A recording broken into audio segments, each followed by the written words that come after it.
E aí, o que acharam dessa sua hiper mega viagem que acabaram de fazer?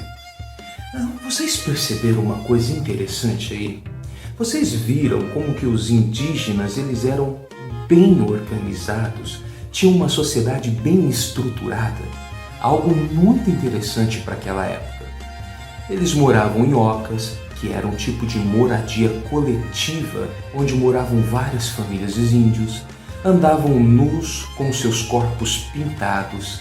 Eles também tinham um líder espiritual, o pajé, que ele tinha não só a questão de cuidar da espiritualidade do povo, mas ele também continuava passando os seus ensinamentos como se fosse um verdadeiro formador de cultura do povo indígena, ensinando, trazendo os mitos, as lendas, tudo aquilo que justamente servia para enriquecer e passar de uma geração para outra a cultura do seu povo.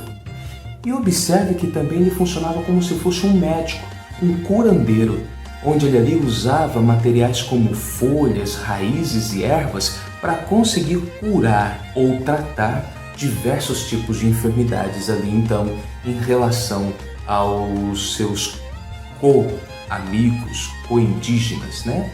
Às suas famílias como um todo. Agora, na história que nós vimos que eles possuíam, sim, uma natureza muito pacífica. Só que existem relatos de que, algumas vezes, os indígenas entraram em confronto direto, guerras e conflitos com o homem branco, com os portugueses que chegaram naquela época.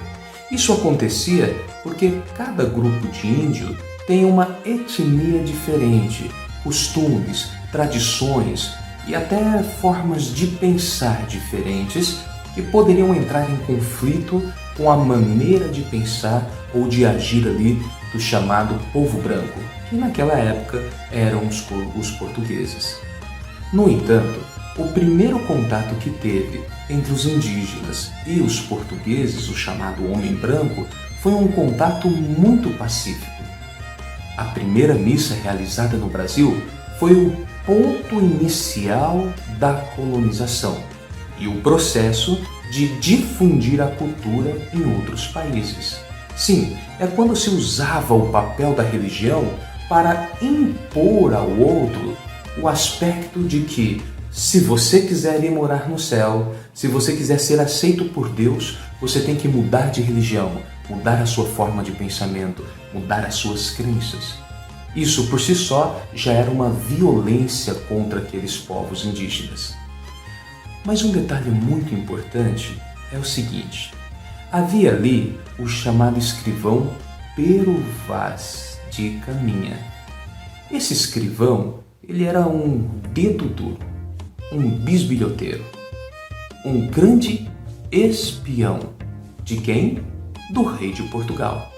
E tudo que ele via, ele escrevia informando o rei de Portugal sobre o que estava acontecendo. Agora, o que será?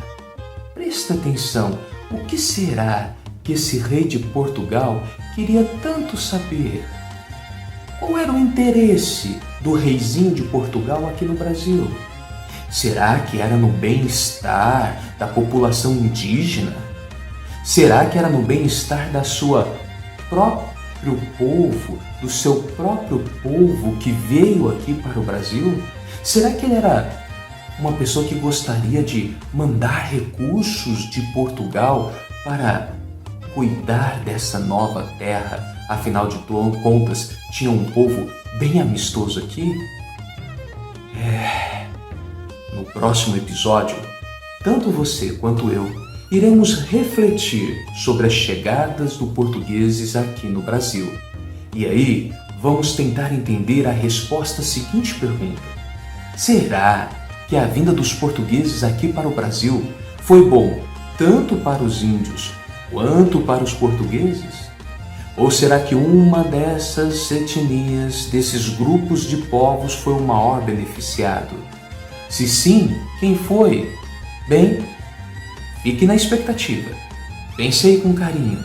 E a gente se encontra para ouvir o terceiro e último episódio a respeito dessa rica aventura que aqui estamos vivendo.